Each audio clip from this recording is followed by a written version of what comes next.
we have a lot of parents, as we all know, who are concerned about this, and rightly so.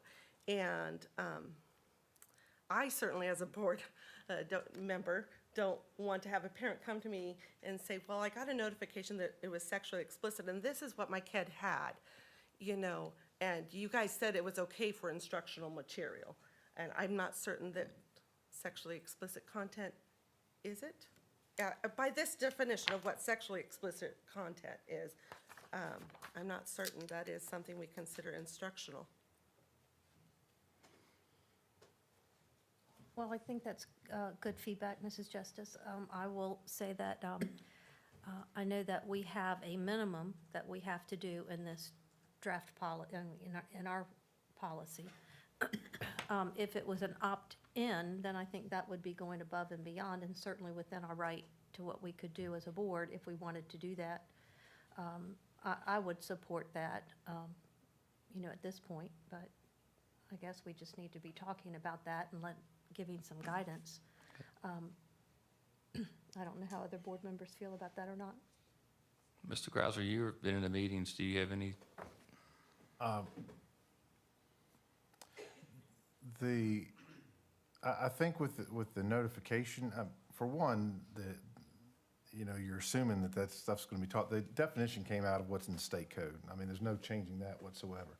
So if you don't like bestiality mentioned, it's in the state code, talk to your General Assembly.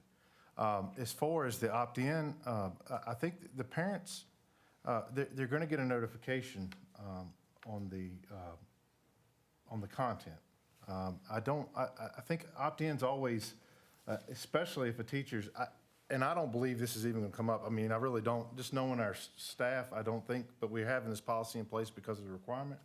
I think to sit there and put a opt-in, I think you put an extra burden on staff to sit back and wait. If something comes along that may even cross over into this threshold, I think that staff is sitting there waiting for parents. So if a parent is just as concerned about what their child is doing, they're going to see that notice and opt them out.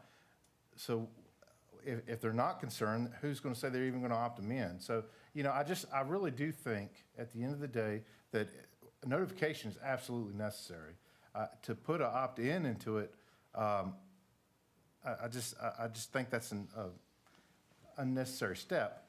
If it is agreed, I think it's something that goes in the regulation and not necessarily a policy thing.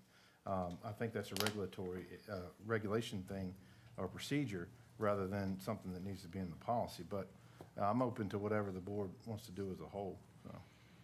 Yeah, reviewing in our instructional materials, there are very few times that you're going to see anything, and you may have something with a dual enrollment CVCC class where the CVC, you know, is part of that instruction, but typically you're not going to see much of this happening in the schools. So I can't say it never has happened, but I think, you know, sometimes you may have a CVCC dual enrollment course where a teacher is reading a certain book or certain text, but it's a very small amount.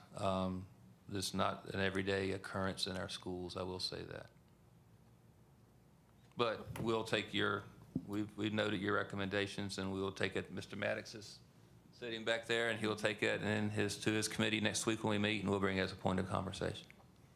And Mr. Greiser, just to your point about it being in the regulation, I think I'm going to have to disagree with you because the policy that we're looking at specifically says that it would be a letter out. So it clarifies the how-to. So you wouldn't want a regulation that was different than the policy how-to. So that would have to be vetted and I can see that. Yeah. determine where it would be placed, I think. Sure. So they're not conflicting. So we'll take your points of conversation tonight, bring it to the committee next week, and then we'll bring something back to you. We do need to get you something in November as a first read, and then hopefully for approval in December, if we can agree to that. If it's something in November that you don't agree with, you think we need to change, we'll need to work on that throughout the month and make adjustments, and we will get things through to you throughout the month. So hopefully by December, we can have something for approval, so we would meet the state requirement of a January